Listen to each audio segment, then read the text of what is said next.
자, 한번 인사 나누겠습니다. 반갑습니다. 네, 잘 잤죠? 한번 이렇게 인사했으면 좋겠어요. 하나님이 나를 사용하세요. 시작. 나만 하면 섭하지, 그치? 옆에 친구한테 하나님이 너도 사용하신대. 대놓고 막 반말하고. 맞아요, 여러분. 잘 잤죠, 여러분? 너무너무 좋아요. 아까 우리 집사님 세 분이, 오늘도 세 분이 쓰셨네요. 세 분이 쉬어서 하시는데, 목사님은 군가 부르시는 줄 알았어. 해병대. 헤이호. 너무 좋습니다. 목사님이 느끼는 건데, 진짜 짧잖아요, 1박 2일. 근데 하나님이, 만들어 가시는구나. 목사님은 참 그걸 느꼈어. 여러분들이 하나님 앞에 자신의 신앙 고백을 하는 게 쉽지 않을 수 있어요. 그리고 자신의 마음을 담아서 고백하는 거, 기도하는 거 쉽지 않을 수 있어요. 그런데도 끝까지 그 메시지를 들으려고 노력했고, 또 그 안에서 하나님의 분명한 손길이 여러분들에게 있었을 겁니다. 그 마음, 그 기분, 그 감정을 꼭 기억했으면 좋겠어요. 그리고 일상에서 그것을 잘 이어나갈 수 있었으면 너무너무 좋겠습니다. 자, 우리 말씀 주제 한번 읽기 전에 성경을 먼저 찾아야죠. 민수기 4장 1절 3절 말씀입니다. 민수기 4장 1절 3절 구약성경 198페이지.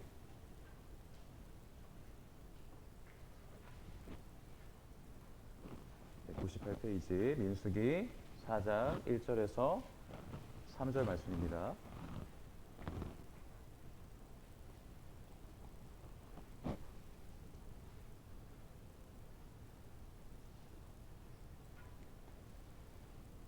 자, 다 찾았으면 우리 다 같이 한 목소리로 읽도록 할게요. 시작.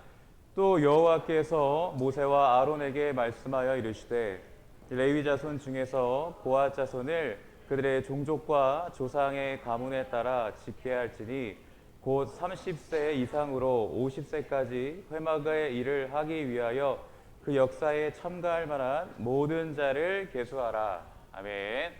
자, 우리 첫째 날 어제 배웠던 일과 주제가 뭐였죠? 나는 특별해요. 그렇죠? 왜 특별하다고 했죠? 하나님이 나를 택하셨기 때문에. 자, 두 번째 뭐였어요? 그러한 우리를 계획을 가지시고 우리를 특별하게 구원하신 무엇이 있어요? 목적이 있어요. 맞아요. 여기서 멈추면 안 되죠.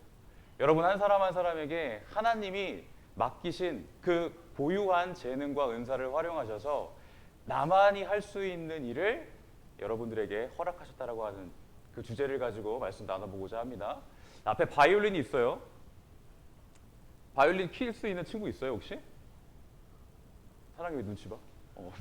딱 눈 마주쳤어. 우리 선생님들 중에 없으신가요, 바이올린 혹시? 고급 악기인가? 바이올린이? 그치? 목사님 잘 몰라서 그래. 에? 다 킬 수는 있죠, 그렇죠? 그러나 이게 질이 다르겠죠? 키느냐? 듣기 좋냐?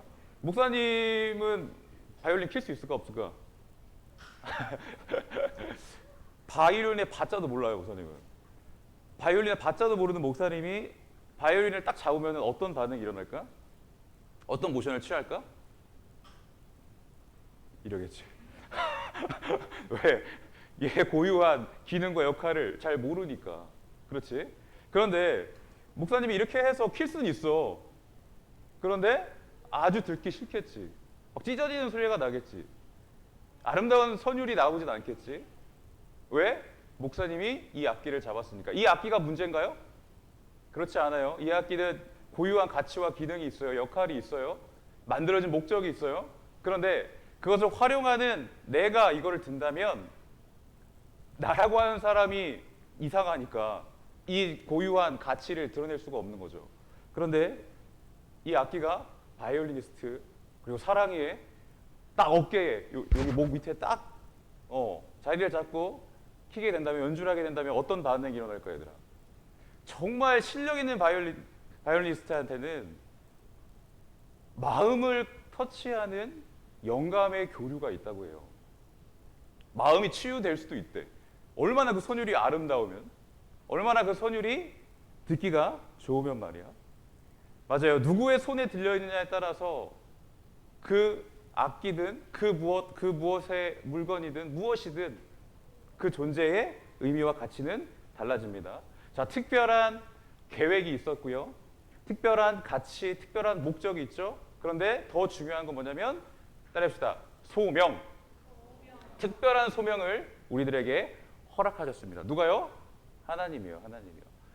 만약에 소면까지 딱 우리가 알고 아 그렇습니다 하고 삼각까지 하고 딱 맞춰버리면 누구만 손해일까? 우리만 손해예요. 아무리 가치가 있고 목적이 있고 소명이 있다고 해도 중요한 나를 하나님 앞에 드리는 헌신이 없다면 아무런 능력이 발휘되지 못해요. 하나님 앞에 자원하는 마음이 그 안에 들어가 있지 못하면 나를 뽐내는 수단으로 내가 갖고 있는 것을 활용하고 나라는 존재가 하나님과 전혀 상관없는 오히려 나의 영광을 들어서 나를 예배해버리는 삶이 되어버릴 수 있다는 거죠. 중요합니다. 우린 하나님의 도구예요. 하나님이 나를 사용하세요. 하나님이 나를 온전하게 완전하게 목적대로 사용하시려면 나를 드려야 돼요. 하나님이 나를 쥐고 사용하신다니까? 자존심 상해요? 내가 도구라고 하니까 자존심 상해요? 아니요. 누구의 손에 들려냐에 따라서 다른 거지. 목사님 손에 들리면 믿을만해요? 의심 가잖아. 불안하잖아. 그지?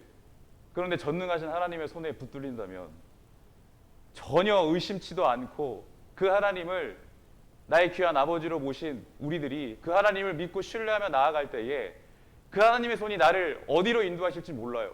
어떻게 나를 활용하실지 몰라요. 어느 무대에 어느 자리에 나를 세울지 몰라요. 그러나 여러분 우리는요 하나님에 대한 확신이 있어요. 그분은 우리를 함부로 다루시지 않거든. 그분은 우리를 지으신 분이거든요. 누가 자기가 애정을 갖고 만든 작품을 함부로 내요? 누가 자기가 만든 작품을 미래를 생각하지도 않고 만들어요? 우리 하나님은 그러한 분이 아니세요. 가장 중요한 거예요. 나를 드리기까지 우린 가야 돼요. 사과까지 가야 돼요. 헌신까지 가야 돼요. 그 와중에 오늘 배울 이 소명, 부르심에 대한 부분을 여러분과 함께 나눠보고자 합니다. 앞에 보세요. 누구죠? 맞아요. 모세. 모세는 명확하게 우리 아네. 자, 모세가 하나님이 모세를 부르셨어요. 아무것도 아닌 존재인 모세를 부르셨어요. 모세가 특별한 자격이 있어서 조건이 있어서? 아니요. 하나님의 선하신 뜻대로 모세를 부르신 거예요. 그리고 준비케 하신 거예요. 그리고 세우셨어요. 그리고 부르셨어요. 부르셨다라고 하는 것이 소명이라고 말씀을 드렸어요. 그러면서 그렇게 얘기하죠. 바로 왕에게 가서 지금 억압받고 있는 내 백성을 보내라. 내 백성을 풀어줘라 라고 전달을 해라. 그러니까 모세가 놀라는 거야. 에? 제가요? 저는 입이 둔하고 혀가 뻣뻣해요. 할 수 없어요. 전 용기가 없습니다. 제가 어떻게 바로왕 앞에 가서 모든 것을 다스리고 있는 그 바로왕의 권위 앞에 제가 어떻게 그런 도전을 합니까? 라고 이야기를 합니다. 그런데 하나님은 그 모세의 항변을 보시고 뭐라고 말씀하시는 줄 알아요, 여러분? 우리의 모습이 그래요. 하나님 앞에서는 핑계 아닌 핑계를 낼 때가 많이 있어요. 하나님, 나 돈 없어요. 하나님, 나 백 없어요. 남보다 잘하는 거 없어요. 나는 꿈이 없어요. 이거는요, 세상이 우리를 재는 잣대에 불과해요. 그런데 하나님이 우리를 보실 때에 하나님의 그 크신 계획 안에서는 우리의 모든 것을 다 아시고 이해하시는 그 하나님의 우리를 향하신 계획 안에서는 우리는요, 정말 작은 핑계에 불과해요. 들어 쓰시는 분이 누구기 때문에? 하나님이기 때문에. 그 안에서 우리는요, 하나님은요, 우리에게 원하시는 거는요, 작은 순종이에요. 작은 순종. 하나님, 저 부족한 거 알아요. 그런데 제가 하나님 앞에 드릴 수 있는 거 아무것도 없는 거 알아요. 그런데 그런 저를 하나님이 지으셨잖아요. 그런 하나님이 저를 붙드시고 여기까지 인도하셨잖아요. 그러니까 저 하나님 믿을게요. 하나님 대신 저에게 힘을 주세요. 능히 감당할 수 있는 힘을 주세요. 자, 모세 또한 그러한 마음이었을 거예요. 모세를 부르신 목적이 있었기 때문에, 모세를 통해 해야 할 일이 있었기 때문에, 모세만이 할 수 있었던 일을 특별하게 하나님께서 주어주셨기 때문에 모세는 그 말씀에 순종을 하게 됩니다. 자, 모세의 무기가 뭘까요, 여러분? 자, 바로왕 앞에서 뭔가 내가 믿는 하나님을 특별한 하나님이다라고 보여줘야 되잖아. 겁을 줘야 되잖아. 그럼 하나님이 어떤 무기를 주셔야 돼요? 최첨단, 핵무기를 줘야 되는 거 아니야? 나 핵 갖고 있어. 나 이거 갖고 있습니다. 보내주세요. 협박해야 되잖아. 근데 하나님은요, 들고 있는 게 뭐예요? 지팡이에요, 지팡이. 지팡이 하나 짚고 가라는 거예요, 여러분. 왜 요술 지팡이인가요, 저게? 그러지 않아요. 모세가 늘 손에 쥐고 있었던 40년 동안 쥐고 있었던 지팡이에요. 저 지팡이에는 뭐가 담겨져 있는 줄 알아요? 여지껏 하나님을 만나고 하나님을 경험하고 뿐만 아니에요. 실패하고 낙심하고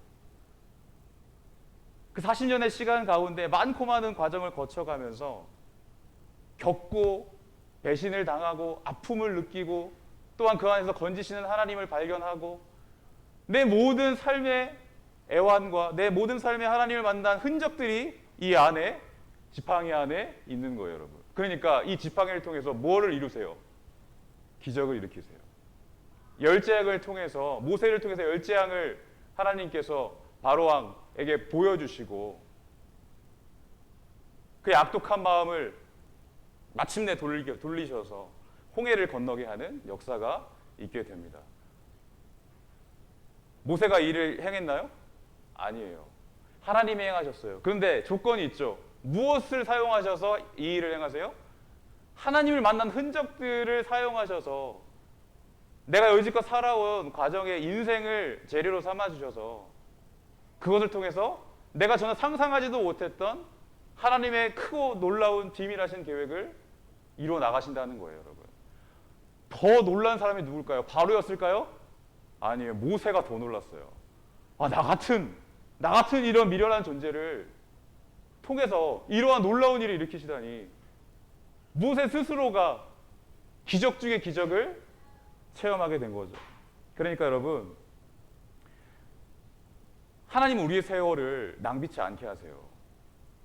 지금 내가 하고 있는 공부, 지금 내가 하고 있는 서 있는 자리에서 여지껏 달려온 이 시간들을 한번 돌이켜보세요. 내가 있어야 할 자리에도 있었지만 있지 않았어야 할 자리에도 분명히 있었을 거예요. 그건 우리를, 그 시간을 낭비라고 생각을 해요, 여러분. 그런데 우리 하나님께서는 그 시간조차도 활용하셔서 더 하나님을 벗어나지 않게 하기 위한 재료로, 동기부여로 사용하셔서 여러분 한 사람 한 사람을 통해서 하나님의 일을 지금도 이루어 가신다는 겁니다. 그러니까 실망하지 않았으면 좋겠어요. 못해도 조금 더뎌도 괜찮아요, 여러분. 괜찮아요. 우리가 하고 있는 게 중요하다는 것만 알고 있으면 돼요. 그냥 헛되이 이 시간을 보내지 않으면 돼요, 지금부터. 하나님이 주신 이 시간을 이제는 나만을 위해 활용하고 나만을 위해 사용했다면 이제는 하나님께서 하나님을 만난 자들의 특징이 뭐냐면 나만을 위해 살아왔던, 나만을 위해 예배했던 삶을 하나님께 기준 초점을 맞추니까 이제 주변을 볼 수 있게 되는 거예요. 하나님의 필요한 사람들을 볼 수 있게 되는 거예요. 또 다른 하나님의 백성들과 공동체를 보게 하는 거예요. 그래서 어제 우리가 창피했지만 손을 잡고 기도했습니다. 그렇죠? 기분이 어땠어요? 남자친구들 손 잡아본 적 있어요? 때리기만 했지. 피식 웃었어. 애정이 담긴 펀치였지만, 그지? 어제 손길을 보듬으면서 기도했습니다. 서로를 위해서. 내가 혼자 설 수 없음을 알기에 옆에 공동체를 위해서 기도했었습니다, 여러분. 맞아요. 지금 여러분의 시기는 너무나도 중요합니다. 영적으로, 지적으로, 또 육체적으로 지금 시기에만 경험할 수 있는 경험을 할 수 있어요. 하나님이 우리에게 주신 선물이잖아요, 시간이. 그 나이대에 알 수 있고 경험할 수 있는 하나님의 흔적들을 지금 하나하나 차곡차곡 지금 새겨나가고 있는 거예요. 순수하게 하나님의 말씀을 귀 기울이는 때 힘들어도 그 말씀 들으려고 하잖아. 왜? 어른이 앞에 있으니까. 일단은, 그지? 근데 그 안에서 목사님과 선생님의 입술을 통해서 나오는 하나님의 말씀을 들을 때 우리의 믿음은 조금씩 점차 자라고 있다고 하는 거.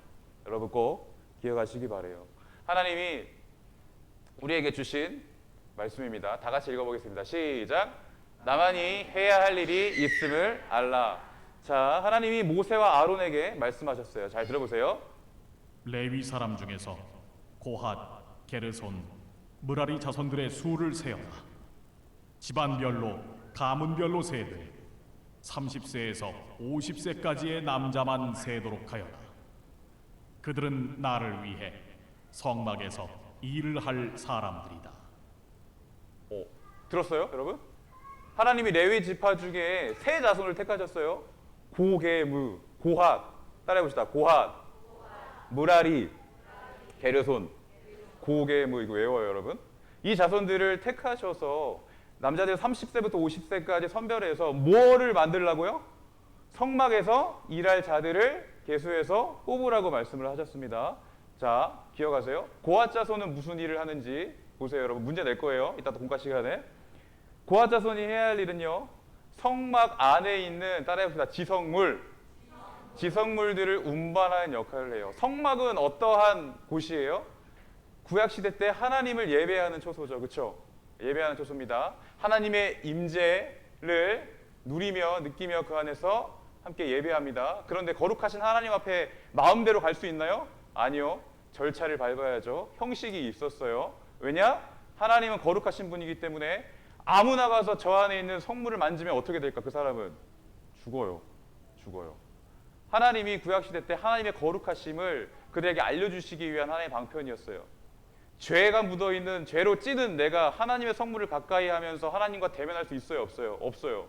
하나님의 이름 자체가 거룩하신 하나님의 성품이 있기 때문에 우리의 죄를 보면 바로 그 하나님의 거룩하심이 격발된다고 말씀드렸죠. 그 자리에서 죽을 수밖에 없는 존재인 우리를 하나님이 그럼에도 우리를 만나주시기 위하여서 절차와 형식을 만드신 거잖아. 그래서 그 성물을 누구만 만질 수 있어요? 아론과 그의 아들 제사장들만 만질 수 있는 거예요. 그래서 이렇게 성막이 한 곳에만 있는 것이 아니라 옮겨 다니잖아. 옮겨 다니니까 이삿짐을 싸는 거예요.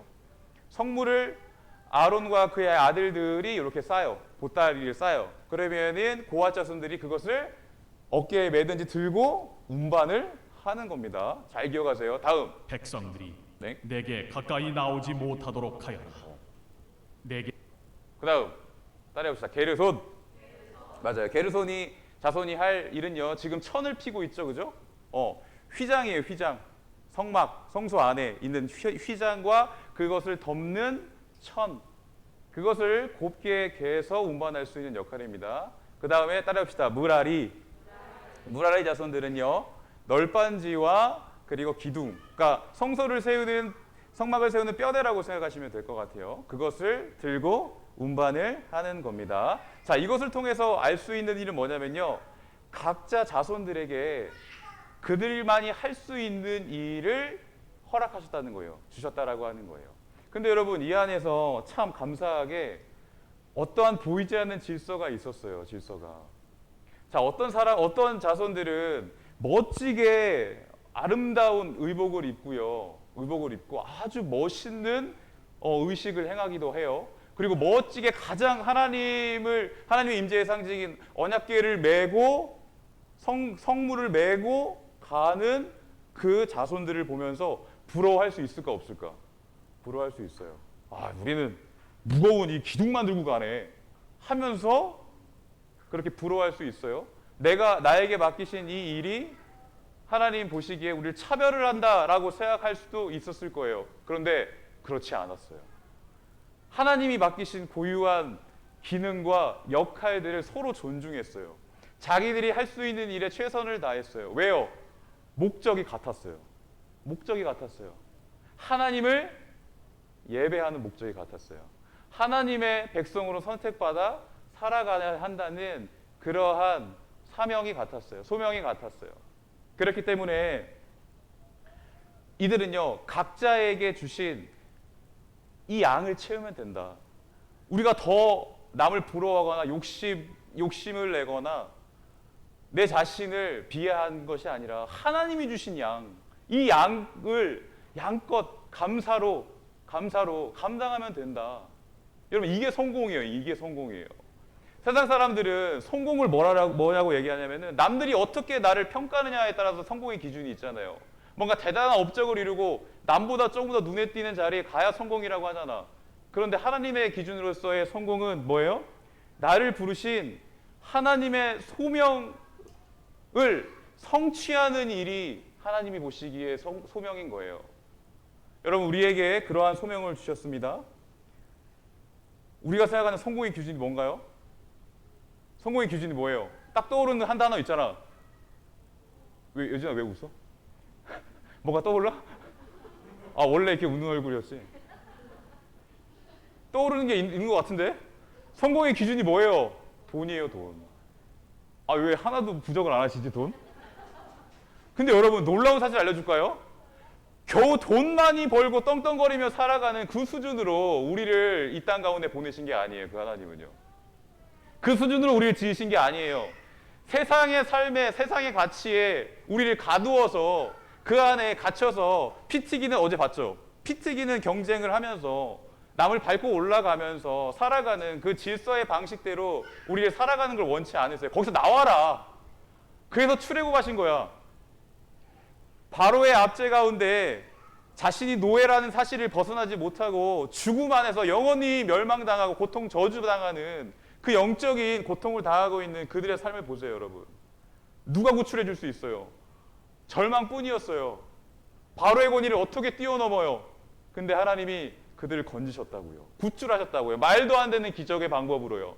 그리고 홍해를 건너면서 죽음을 경험하고 다시 살아나는 생명을 얻게 되면서 하나님의 구원, 그 자녀됨을 확실히 그들이 보게 되게 됩니다. 맞아요. 하나님의 약속을 우리가 그 약속을 믿고 신뢰할 때에 하나님은 여러분들을 정말 귀하게 사용하실 줄 믿습니다. 아멘? 귀하게 여기실 거예요. 정말 여러분들의 일 통해서 많은 생명을 살리실 거예요. 앞에 보세요. 정말이야. 여러분들을 통해서 정말 많은 생명들을 살리실 거야. 여러분들을 통해서 메마른 곳에 생수와 같은 풍성함을 여러분들을 보게도 통로로 사용하셔서 그곳을 살리실 줄로 믿습니다. 하나님 나라가 그렇게 만들어져 나갈 거예요. 회복시켜 나가실 거예요. 혼자 스스로 다 하실 수 있지만 여러분 한 사람 한 사람을 통해서 그렇게 만들어 나가실 겁니다. 그게 도구예요. 그게 도구의 역할이에요. 난 연약한데요? 나 약한데요? 맞아요. 알아요. 근데 내 약함이 하나님의 강하심을 더 빛내드릴 수 있어요. 내 무능력이 하나님의 전지전능한 능력을 더 빛나게 해줄 수 있어요. 빛나게 해드릴 수 있어요. 그게 하나님께 영광이에요. 그게 영광은 거창한 추상적인 말이 아니에요. 내 존재가 아무것도 아니지만 나를 들어 사용하셔서 내 연약함과 내 무능함과 내 절제하지 못함과 내 나약함을 아시면서도 나를 인도하시는 그 하나님이 높으신 분이군요 라는 것을 경배할 수 있는 게 영광입니다. 그게 도구의 역할이에요. 자, 말씀을 맺도록 할게요. 자, 여러분 어제 좀 예배에 대한 부분을 배웠습니다. 목사님을 정말 하나님이 우리를 부르신 이유가 뭘까? 정말 이 말씀 준비하면서 고민했지만 결국에는 하나님을 예배하고 하나님을 예배하는 삶을 살게 하시기 위해 그게 우리가 살 길이니까 그게 하나님과의 관계가 회복되는 길이니까 나를 하나님의 예배자로 세워나가시는 과정이구나 라는 것을 좀 알게 되었어요. 어제 가인과 아벨에 대해서 배웠죠. 아벨은요 예배드리다 죽었어요. 예배드리는 삶을 살다가 죽었어요. 누구한테요? 형한테, 가인한테. 가인은 어떤 삶을 살았어요? 자기중심적인 삶을 살았어요. 나를 예배했어요. 하나님의 방식대로 살지 않고 나를 예배하며 삶을 살았어요. 그러자 하나님 왜 나의 삶을 몰라주세요? 왜 내 예배를 안 받아주세요? 라고 하면서 자신의 예배를 받지 않았지만 예배를 받으셨던 그 아벨의 삶을 짓밟아 버리죠. 그럼 아벨이 드렸던 예배는 다 헛거예요? 여러분? 그렇지 않아요. 그 예배의 모습이 뭐냐면 아벨의 죽음을 통해서 보는 예배의 정말 중요한 핵심은 나를 죽이는 거예요, 여러분. 내 소욕과 내 욕심과 내 악함과 하나님 앞에서 높아지려고 하는 나의 연약한 이 죄악을 죽이는 거예요. 날마다 죽이는 거예요. 하나님 앞에 나오면서. 아벨은 자신의 목숨을 버리면서까지 우리에게 주는 교훈이 바로 그겁니다. 아벨과 같이 동일하게 죽으신 분, 동일하게 하나님과의 관계를 회복하시기 위하여 죽으신 분이 또 있죠. 누구예요? 우리 예수님이에요, 여러분. 왜곡된 나의 삶, 왜곡된 나의 예배를 다시금 바로잡아 주시기 위해서, 훼손된 그 관계를 다시금 연결시키시기 위해서 그 예수님이 우리의 모든 죄와 저주와 심판을 다 홀로 십자가상에서 온 인류의 죄를 진노를 다 받으십니다, 여러분. 그리고 나서 우리에게 주시는 중요한 핵심이 뭐예요? 교훈이 뭐예요? 하나님과의 관계의 회복이에요. 이제 하나님을 예배할 수 있는 길이 열렸어요. 왜곡된 예배를 이제는 바로 잡아서 하나님 앞에 드릴 수 있는 그러한 길이 열렸어요, 여러분.